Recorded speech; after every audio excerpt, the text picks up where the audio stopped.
नवीन वर्षाच्या धन्यवाद धन्यवाद तुम्हाला आपल्याला. खूप खूप शुभेच्छा. धन्यवाद आपल्याला. ही नवीन वर्ष सुख समृद्धीचं भरभराटीचं आणि चांगलं आनंदमय जावो. हम्म. ते जाणारच आहे सर. तुमच्यासारख्या माणसं जर देव माणसं आम्हाला असले न जोड ते का आमच्या काळ्या दगडावरची रेष आमचं आयुष्य चांगलंच जाणार, सीझनही चांगलाच जाणार. नक्की नक्की. बघा तुम्ही कष्ट करताय.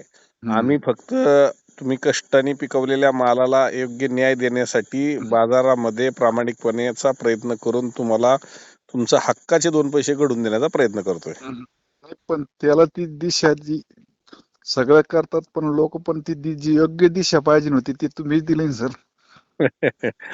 नक्की नाही नक्की. तर डाळिंबगंज पहिल्यापासून बी होतं, सगळं होतं, पण त्याला एका रेषेत किंवा एका याच्यात त्याला बी असं नाही ना, तुम्ही चांगल्याला नाही खराब वाल्याला बी तेच चांगलंच करून दिलं आणि चांगलं तर चांगलंच झालं.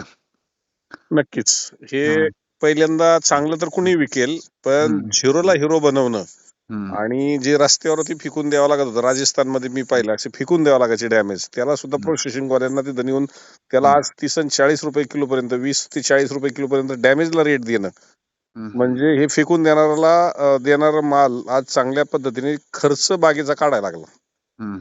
आणि तेच महाराष्ट्रामध्ये आपण केलं आणि आज स्पर्धा झाली. मी तर म्हणेल की या युट्यूबमुळं जाग्यावरती घेणाऱ्या सुद्धा ग्राहकाला याचं कुठंतरी स्पर्धेला म्हणजे आपल्या बोलतोय त्याला त्याच्यामुळे स्पर्धा वाढल्यामुळे त्यांचेही 2 रुपये वाढवण्याची हिंमत तयार करावी लागली. अन्यथा शेतकरी त्यांना माल देत नव्हता. अशा गोष्टी घडायला लागल्या होत्या.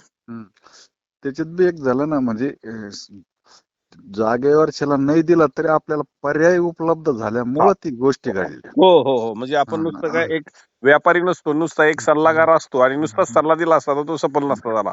नाही तसं प्रत्यक्ष तुम्ही करून बी दाखवलं ना ते. इथं हा भाव जातोच, हा माल या भावाचा आहे, हा जाणारच, हा तुमचा आहे ना सर. व्यापाऱ्यांच्या बी शेतकऱ्याच्या चांगलं लक्षात आलं. शेतकरी जर म्हणला इथं नाही, तो व्यापारी लगेच म्हणतो यांना पर्याय आहे. आता मी राजस्थान मधल्या शेतकऱ्यांनाही सांगितलं आणि महाराष्ट्रातल्या शेतकऱ्यांना सांगितलं बाबा 15 डिसेंबर पर्यंत बाजार पडणार नाहीच, पण माझा अंदाज 31 डिसेंबर पर्यंत पण बाजार नाही पडणार.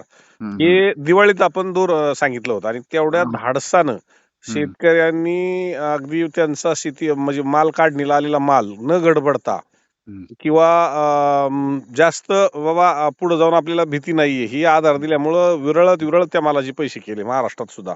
हा, शेवटी लोक पैसेच केले. अरे ह्या वर्षी इतकी परिस्थिती तर आम्हाला आमच्या 10 वर्षाच्या काळात तर आम्हाला नव्हती आठवली.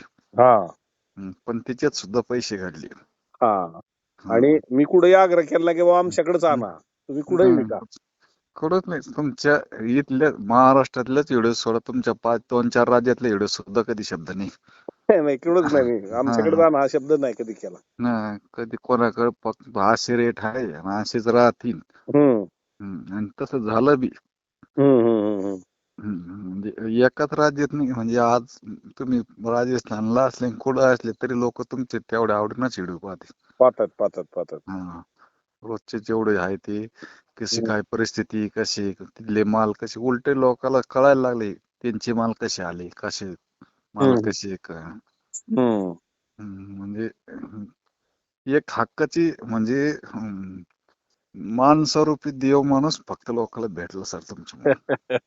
असं काही नाही, माणसातच देव असतो, प्रत्येकात तुमच्यात सुद्धा देव आहे. फक्त आहे पण जे दर्शन घडत नाही, पण ते दर्शन लोकांना तुमच्या निमित्ताने कोणी ना घडलं.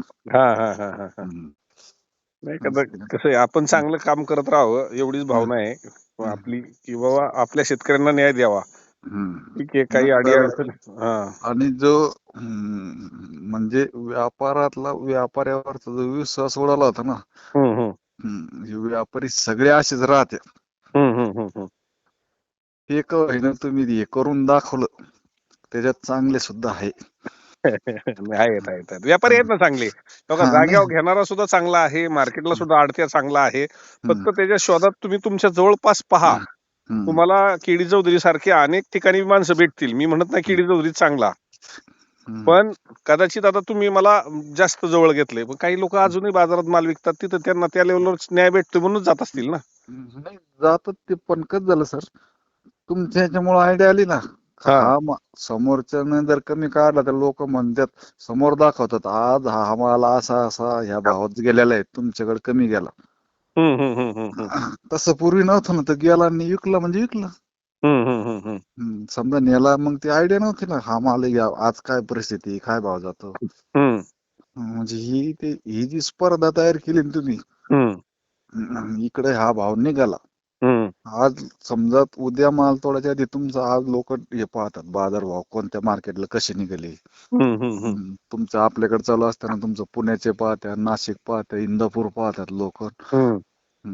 मग जागेवर जरी द्यायचं ठरलं किंवा आपल्या कुठं जायचं किंवा जवळच्या मार्केटला जरी गेलो तर पण असाच तिथं आहे का ते पाहूनच लोक विकतात आता. नक्कीच नक्कीच. आता पहिलं कसं तोडलं ते गेले. मी आणि राजस्थान मध्ये मार्केट चालू करताना सांगितलं, पहिल्या दिवशी मार्केट चालू झालं की तिथं प्रथा आहे त्या दिवशी त्या मार्केटला माल जास्त जाणार आणि मार्केट डाऊन होतात. की काही लोकांना वाटतं की पहिल्या दिवशी जास्त रेट मिळतो, पण मी म्हटलं पहिल्या दिवशी आमची कॅपॅसिटी जेवढी आहे, कारण आपण महाराष्ट्रातून व्यापारी येतो, त्याचं कतरण बॉक्स मजूर त्यांच्या ट्रान्सपोर्टिंग ह्या जोपर्यंत व्यवस्था उभ्या होत नाही त्याला 2-4 दिवस जातात. आणि पहिल्या 2-3 दिवसात जर बाजार ढासळला तर 10-15 दिवस त्याचे परिणाम भोगावे लागतात. आपण बुकिंगनी माल घेतली, बुकिंगनी माल घेऊन त्या शेतकऱ्यांना न्याय मिळत मिळत आज रेट वाढत गेले, घटले नाहीत आपलं मार्केट चालू झाल्यावर. हेच महाराष्ट्रात सुद्धा आपण केलं, पण त्यावेळेस कधी म्हणजे लोक तुमचा इतका विश्वास होऊन गेला ना.